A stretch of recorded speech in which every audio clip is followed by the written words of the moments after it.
Factory boss Lei Congrui paces the aisles of his warehouse in China's eastern Jiangsu province, inspecting what he calls erotic clothing.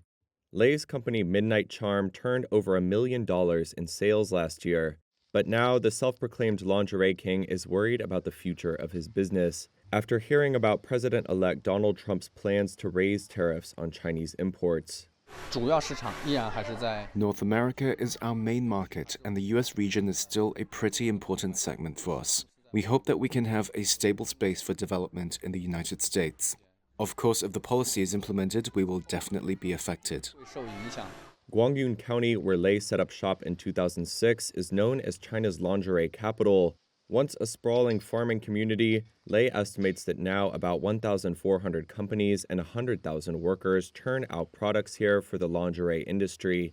The rapid growth was due in part to a U.S. tariff exemption known as the de minimis rule, under which foreign packages valued at $800 or less are exempt from tariffs, so long as they're shipped to individuals.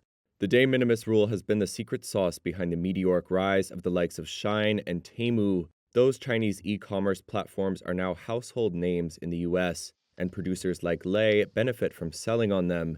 But Biden administration officials have accused Chinese firms of skirting tariffs by abusing the rule, and now they are working to curtail it. Democratic lawmakers want it closed too, calling it a loophole that is being exploited for criminal ends, such as fentanyl trafficking. Similar limits on Chinese imports are being weighed up by the European Union and others. If the trade rule is removed, Nomura forecasts China's export growth to shrink by 1.3 percentage points. Should that happen, Guanyun would be hard hit, and so would Midnight Charm, which relies on the U.S. for 70% of its revenue.